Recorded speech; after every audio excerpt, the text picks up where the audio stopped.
Hello friends, Shashi Agarwal channel के अंदर मैं doctor Shashi Agarwal welcome you all. आज का जो हमारा टॉपिक है, क्योंकि हम लोग कर रहे थे बेसिक्स ऑफ आईपीओ। तो जब इनिशियल पब्लिक ऑफर आता है तो उसके अंदर एंकर इन्वेस्टर जो है उसका मतलब क्या होता है और उसको किस तरह से जो है एलोकेशन होती है। तो today we are going to understand what is the meaning of anchor investor related to public issue.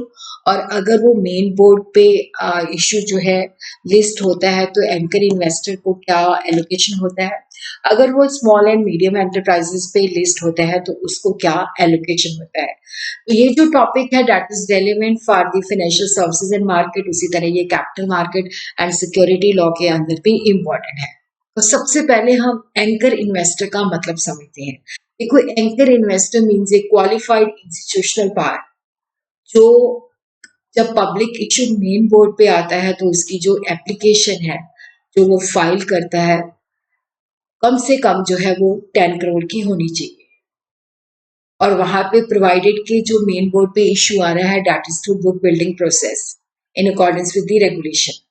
और उसी तरह अगर वो इशू जो है स्मॉल एंड मीडियम एंटरप्राइजेस पे आ रहा है तो वहां पे जो एंकर इन्वेस्टर है उसकी एप्लीकेशन जो है should be for a value of at least 2 crore.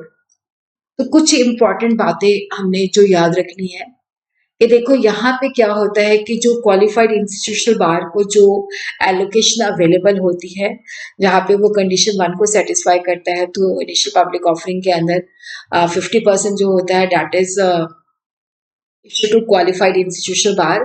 तो और दूसरी अगर वो फर्स्ट ऑप्शन मीट नहीं होती तो 75% होता है।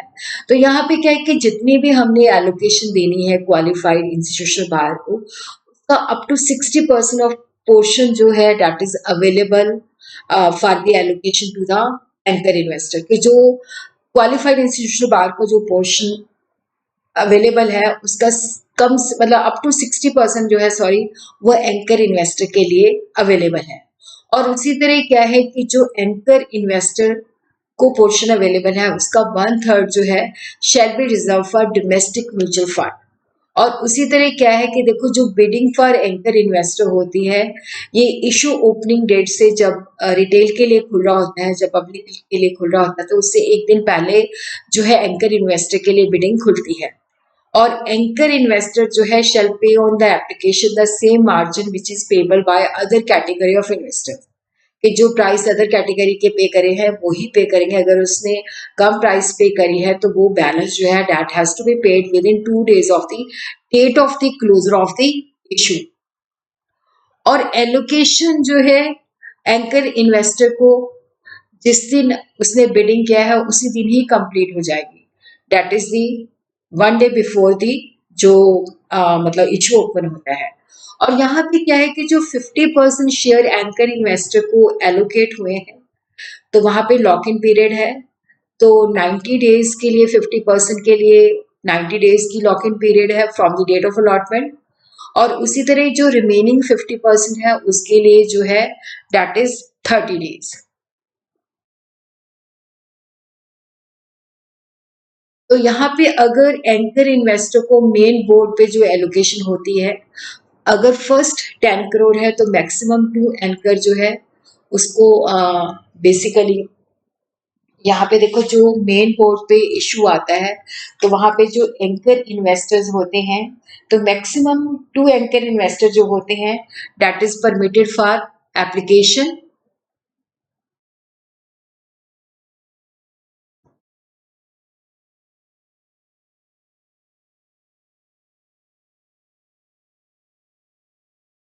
और 10 करोड़ से अबव और अप टू 250 करोड़ तो वहां पे मिनिमम जो है 2 एंकर और maximum 15 anchor investor shall be permitted for allocation और subject to minimum allocation of 5 crore per anchor investor.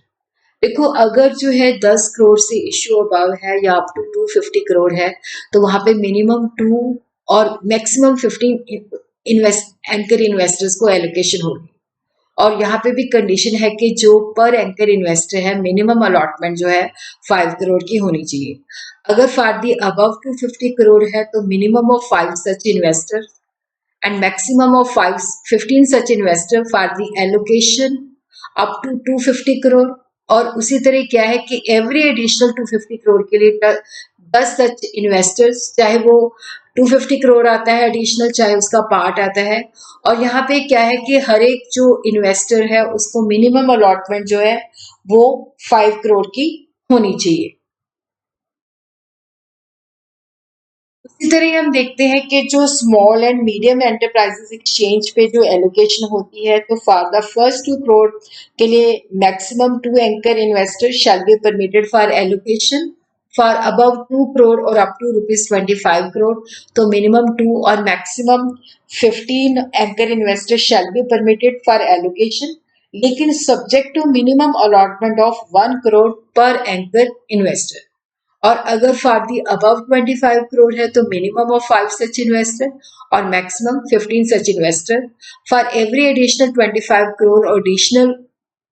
उसी तरह क्या है कि देखो यहाँ पे additional 10 such investor for every additional 25 crore या part thereof shall be permitted subject to a minimum allotment of ₹1 crore for such investor.